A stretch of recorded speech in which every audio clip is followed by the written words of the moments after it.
बिस्मिल्लाहिर्रहमानिर्रहीम अस्सलाम वालेकुम जी स्टूडेंट्स। आज के हमारे इस लेक्चर में हमने सीखना है कि हमारे पास ये जो एलसीएम होता है इसको किस तरह लिया जाता है, इसके क्या प्रोसीजर है, क्या तरीक़ेकार है। काफ़ी सारे स्टूडेंट्स को इसके बारे में मसला आ रहा है।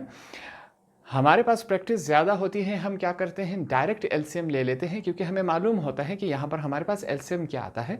तो क्वेश्चन सोल्व करते वक्त हम वो मेथड नहीं बताते। यहाँ पर इस पे अलग से हम लेक्चर बना रहे हैं कि जब भी कोई एलसीएम लेना हो तो हमने इसको किस तरह एलसीएम लेना है। यहाँ पर कुछ एग्जाम्पल से इसको सीखेंगे कि जैसे कि हमारे पास बाज़ औक़ात क्या होता है, क्वेश्चन में कुछ एग्जाम्पल्स आ जाते हैं। फॉर एग्जाम्पल हमारे पास 2x + 1 है डिवाइडेड बाय 2 है प्लस x + 1। ठीक है, अब सिर्फ नीचे वाले हिस्से पर हमने फोकस करना है। हमारे पास 2 और 4 आ जाता है। हम क्या करते हैं, क्वेश्चन को सॉल्व करते वक्त हम डायरेक्ट 2 और 4 का एलसीएम क्या ले लेते हैं, डायरेक्ट 4 ले लेते हैं। अब स्टूडेंट कंफ्यूज हो जाते हैं कि एलसीएम का मतलब क्या है, कि इन दोनों में से जो बड़ा डिजिट होगा, बड़ी रकम होगी, उसको हमने एलसीएम लेना है। ऐसा बिल्कुल नहीं है। बाज़ों का स्टूडेंट क्या समझते हैं कि 2 और 4 को मल्टीप्लाई करवाया जाएगा तब जाके हमारे पास एलसीएम आएगा। ऐसा भी बिल्कुल नहीं है। तो अब हमारे पास एलसीएम को लेने का प्रोसीजर क्या होता है, हमें मालूम होता है कि 2 और 4 का एलसीएम 4 आता है। असल में इसका प्रोसीजर यूँ होता है कुछ। हमारे पास 2 डिजिट्स दिए गए हैं। पहला क्या है, 2 है, दूसरा क्या है, 4 है। ठीक है, अब यहाँ पर हम क्या कर सकते हैं, इसको 2 के टेबल से कैंसिल करवा सकते हैं। 2 1 जार 2 कॉमा दूसरी तरफ क्या है, 4 है, 2 2 जार 4। यह हो सकता है कि नहीं, बिल्कुल हो सकता है। अगला चेक करें यहाँ पर 2 के टेबल से। अब यहाँ पर एक बात सीखनी है आपने, बाज़ औक़ात क्या होता है, इस बाहर वाले टेबल से एक डिजिट कैंसिल हो जाता है, दूसरा नहीं होता। तो अब हम यहाँ पर एक डिजिट को भी कैंसिल करवा सकते हैं, दूसरे को सेम एज इट इज़ नीचे उतार देंगे। जैसे कि यहाँ पर हमारे पास 1 और 2 है। अब 2 के टेबल में 1 नहीं आता तो इसका मतलब ये नहीं है कि हमने इसको छोड़ देना है। हमने जो 1 वाला फिगर है उसको इसी तरह उतार देना है। 2 का टेबल कहाँ तक पढ़े कि 2 आ जाए 1 तक पढ़ेंगे। ठीक है, तो हमारे पास ये क्या हो गया, एलसीएम का लेने का प्रोसेस है। 2 × 2 क्या होता है, हमारे पास 4 होता है। इस वजह से इस प्रोसेस से बचने के बजाय हमारे पास प्रैक्टिस ज़्यादा होती है, तो इस वजह से हमें मालूम होता है कि 2 और 4 में से एलसीएम क्या आना चाहिए, 4 आना चाहिए।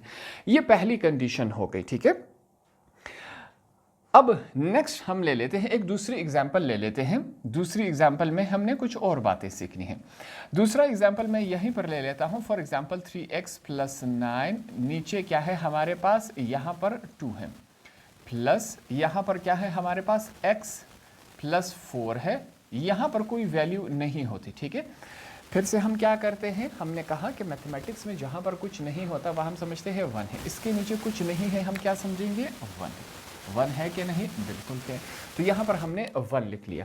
अब यहाँ पर हम यही करेंगे कि 1 और 2 का एलसीएम हमारे पास क्या आएगा।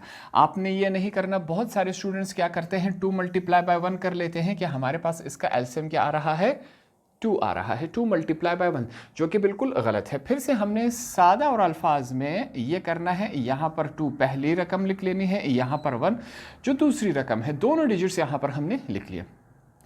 अब यहाँ पर 1 से हमें कोई ताल्लुक नहीं है, यहाँ पर हम 2 का टेबल पढ़ेंगे। 2 का टेबल कहाँ तक पढ़े कि हमारे पास 2 आ जाए, 1 तक पढ़ेंगे।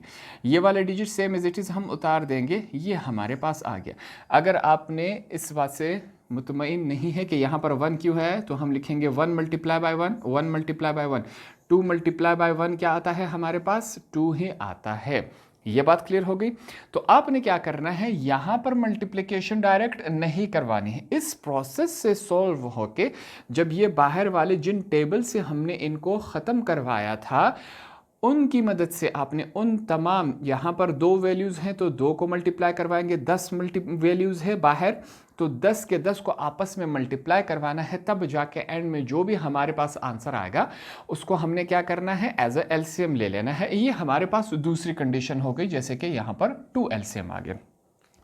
यहाँ पर इस बात को गौर से देखना है, बाज़ औक़ात हमारे पास क्या होता है, दोनों तरफ हमारे पास जुफ्त डिजिट हो जाते हैं। जैसे कि 2 और 4 दोनों क्या है, जुफ्त है, किसी भी शक्ल में हो सकते हैं। यहाँ पर 10 भी हो सकता है हमारे पास, जो कि जुफ्त है।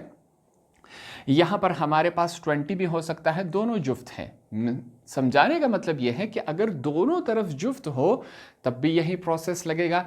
अब अगर हमारे पास मुख्तलिफ यहाँ पर एक सिनेरियो बन जाता है, जैसे कि यहाँ पर एक एग्जाम्पल से सीखेंगे। फिर से मिसाल बनाने के लिए हम अपने आप से वैल्यू ले लेते हैं 4a plus B divided by, यहाँ पर क्या है 3 आ रहा है। ये बात क्लियर हो गई।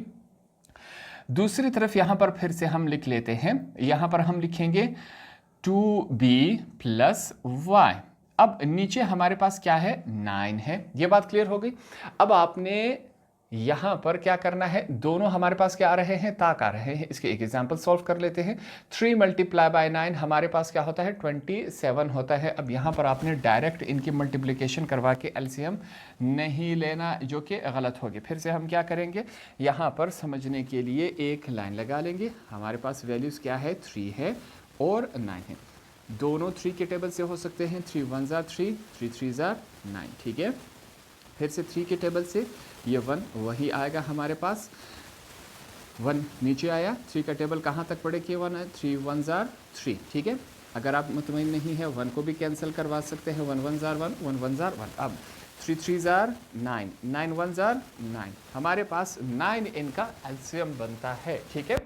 तो आपने फिर से ये गलती नहीं करनी कि इन दोनों को मल्टीप्लाई करवा ले, जो हमारे पास बनेगा वो एलसीएम है, जो कि गलत है।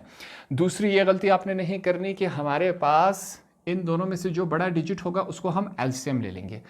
ये वाला जो मेथड है कुछ ही क्वेश्चंस में से ठीक रहेगा, कुछ क्वेश्चंस ऐसे आ जाएंगे जिसमें ये वाला फार्मूला भी अप्लाई नहीं होगा, ठीक है। तो वहाँ पर क्या होगी, आपसे गलती हो जाएगी। इस वजह से आपने इस बात से बचना है। तुक्का नहीं लगाना कि इन दोनों में बड़ा डिजिट जो भी है उसको हमने एज ए एलसीएम ले लेना है। चंद ही केसेस में आपका ये तुक्का ठीक हो जाएगा। आगे जाके जब क्वेश्चंस मुश्किल से मुश्किल होते जाएंगे तो ये वाला तुक्का आपका काम नहीं करेगा। तो यहाँ पर हमने कुछ एग्जाम्पल सीखी, दोनों तरफ जुफ्त हैं तब भी हमने सॉल्व किया। इसका तरीक़ेकार हमने सीखा। अगर एक ही वैल्यू दी गई हो, दूसरी हम अपने आप से ले लेते हैं, फिर ये नहीं कहते कि दोनों में से जो बड़ा है उसको एलसीएम ले लेंगे, ये नहीं, इस प्रोसेस से हम करेंगे। दोनों तरफ ताक हो तब भी हमने इस प्रोसेस से एलसीएम लेना है। अब एक सिनेरियो, एक कंडीशन हमारे पास और रह जाती है, इसको यहाँ पर सीखते हैं और समझते हैं कि ये वाली कंडीशन हमारे पास क्या है।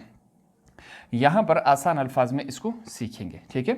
अब अगर हमारे पास यहाँ पर मैं लिख लूँ 5b plus C divided by, यहाँ पर क्या आ रहा है, इसको हम लिख लेते हैं एज अ 4, यहाँ पर 6 लिख लेते हैं।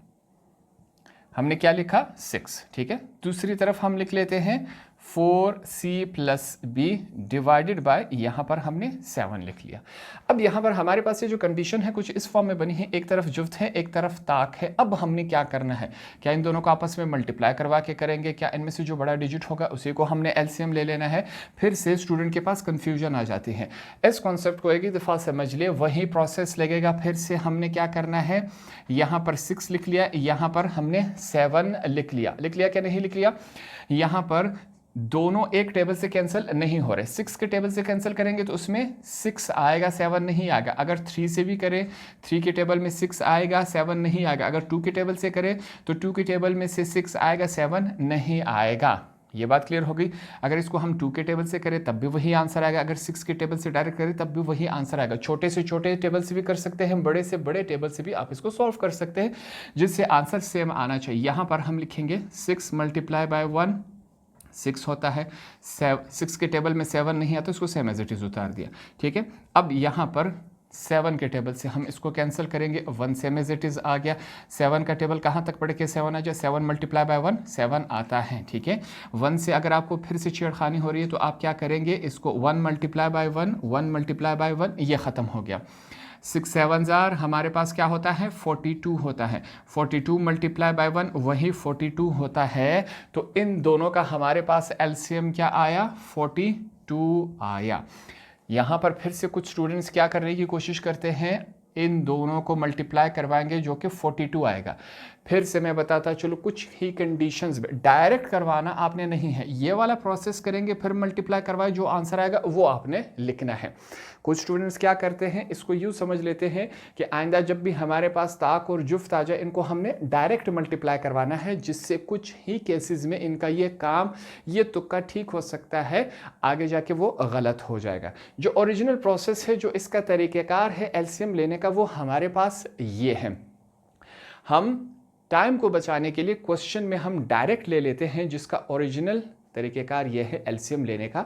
यहाँ पर आसान अल्फाज में हमने सीखा कि एलसीएम किस तरह लिया जा सकता है।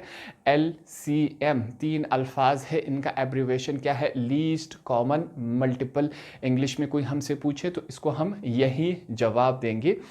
ये प्रोसेस हमने सीखा ज़िंदगी भर के लिए। अब हम तुक्के रट्टे से बच चुके हैं, हमारे पास कॉन्सेप्ट क्लियर हो गया है। जैसे ही हम क्वेश्चन में करेंगे, साइड में हम एज अ रफ वर्क इनको एलसीएम लिख कर दे सकते हैं, जिसका हमारे क्वेश्चन के ऊपर मुस्बत असर पड़ता है। जो चेकर होता है उसको मालूम होता है कि इस बच्चे का एलसीएम लेने का कॉन्सेप्ट क्लियर है, इसको समझ आ रहा है कि इसने किस स्टेप से एलसीएम लेना होता है, जिसका क्वेश्चन पे असर अच्छा पड़ता है। बाज़ औक़ात आपके कहीं गलतियों की वजह से 1 या आधा नंबर काट लिया जाता है। अगर आप ये प्रोसेस साइड में एज अ रफ वर्क इसी क्वेश्चन के साइड में करते जाएंगे तो हो सकता है, इसके काफ़ी ज़्यादा चांसेस हैं कि आपको इसके नंबर वापस उसमें लगा दिए जाए और आपके नंबर नहीं काटे जाए। यहाँ पर हमने कॉन्सेप्ट क्लियर कर लिया ज़िंदगी भर के लिए। अब हमें एलसीएम समझ आ चुका है कि कहीं भी एलसीएम लेना हो तो हमने इसको किस तरीक़ेकार से लेना होगा। होप आपको ये आसानी से समझ आ गया होगा।